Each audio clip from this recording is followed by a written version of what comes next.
of commercially available nasal devices aimed at stopping snoring, this doesn't exert any outwards pressure to the airway.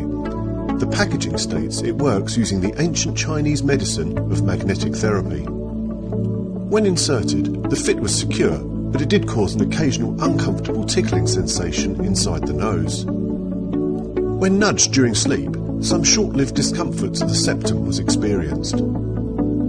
In our tests, the claimed magnetic therapy wasn't sufficient to make this device effective at stopping snoring.